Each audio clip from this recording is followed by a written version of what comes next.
You ever want fantasy but not the overused isekais? You ever want an overpowered protagonist but not cliched and basic? You ever want a time regression series but not one so focused on romance or revenge? Well, the series with all of this and more just recently came back onto Webtoon. And boy am I excited to share it with you. Doombreaker is a Webtoon original series with the coolest name ever. It just came back onto Webtoon a couple weeks ago. We start with our main character, Zephyr, the last hope of humanity, the last human on Earth, getting stabbed by the god of destruction, the lord of demons, Tartarus. Tartarus makes Zephyr beg for his life, even offering him a position right alongside him to conquer worlds, wanting to give him hope and then take it away from him. But Zephyr has one trick up his sleeve. I guess technically his finger, as when he flips someone off, a massive burst of power and magic will blow him and everything around him up, flipping off the god of destruction, killing himself and taking Tartarus's hand clean off. Our main character, dead. The world ended. The heroes lost. Though not entirely. You see, Zephyr wakes up in the bottommost level of the pantheon of the gods, where the elite angel Mercedes tells Zephyr that the gods have decided to send him back in time, keeping his memories intact, but all of his physical training, mana, and skills will be removed. A gift from the gods, a generous gift to give humanity another chance at life.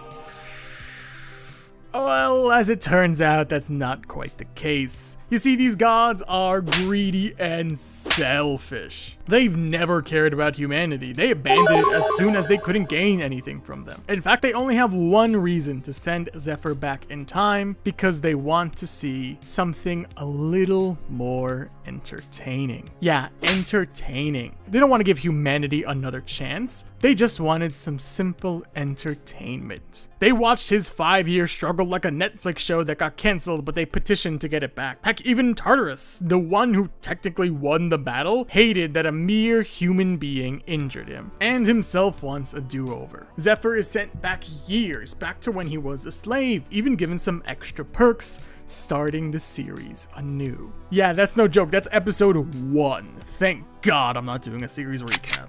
Anyways, that's the premise of the story. Zephyr gets sent back in time, using the god's wish for entertainment to actually save the world. I've actually talked about this series a while ago. Don't watch that one, by the way, it's not great. But that was more than a year ago, and way more has happened in Doombreaker. And the series has gotten really good. So that raises an important question. Why has it? Why has the series gotten so good? Why does the series work as well as it does? What makes Doombreaker so great? Besides the name, of course. First, let's talk about what we already know.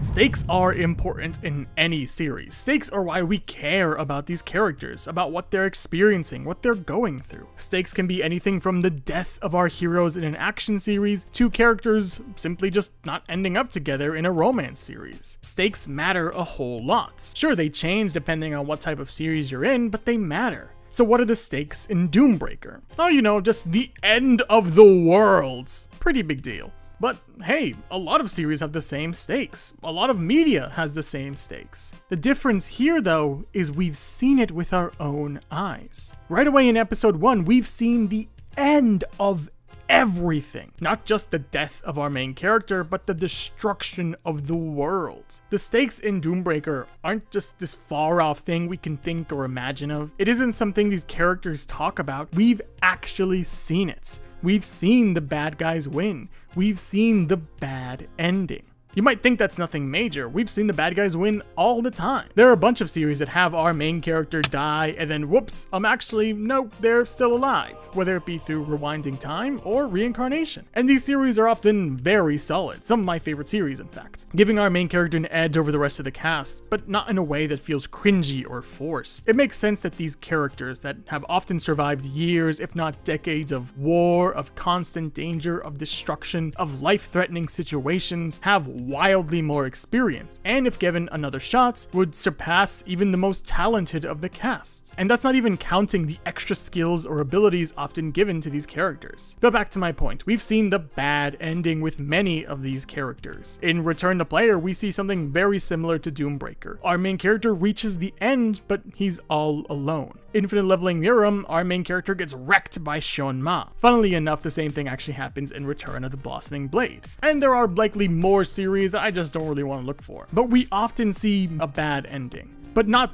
the bad ending, not the end of the world and everything as we know it. This is important because it hangs over our main character Zephyr's head the entire time. There's no forgetting what happened to him. Everything he does is to stop this bad ending, to stop the world from ending. These are the stakes we're dealing with. And since we know and have seen those stakes, everything Zephyr does feels wildly important. All of his actions always seem to add up, always seem to be important, because we know what he does is going towards saving the world. Speaking of, something else I love is the world that this series takes place in.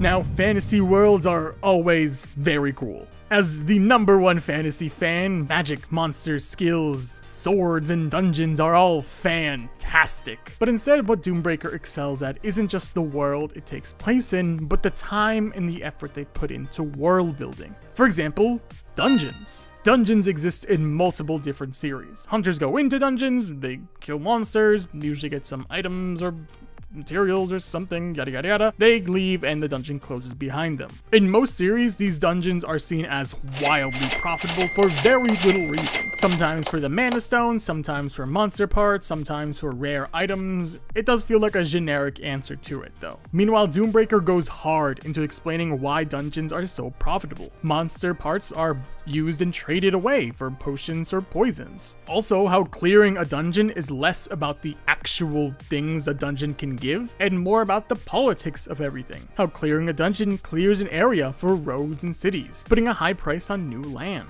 Not to mention the actual planning it goes into clearing these high-ranked dungeons. It's not just something they go and do, there's actual planning and actual steps. That's actually the first major arc of Doombreaker, clearing the Tomb of the Fallen Princess. We see the steps to get recruited into such a high-ranking and dangerous quest. We see the planning on both ends, from the temple people and from the Tartarus cult. I'll get back to them. The actual 2 weeks of training it took to get them ready, all before even getting into the dungeon. And that's just the dungeon side of things. It doesn't even explain the Goddess of Light and the temple, the pretty despicable practices that the temple does, like slavery from indebted adventurers. Not to mention the Tartarus cult, different poisons and manas and skills and abilities, including Zephyr's special martial art, the Dragon King martial art style, a martial art with powerful electrical attacks, taught to him by his mentor in his previous life, but his teammate in this life, Ned. Speaking of Ned, these characters are honestly the meat of the series. Look, I love characters. Characters are why I started on YouTube, and Doombreaker puts a lot of time and focus into their characters. All of them have their own personalities, their own goals, and seeing different people team up and work together is an amazing part of the series. Seeing them fight bosses, fight dragons,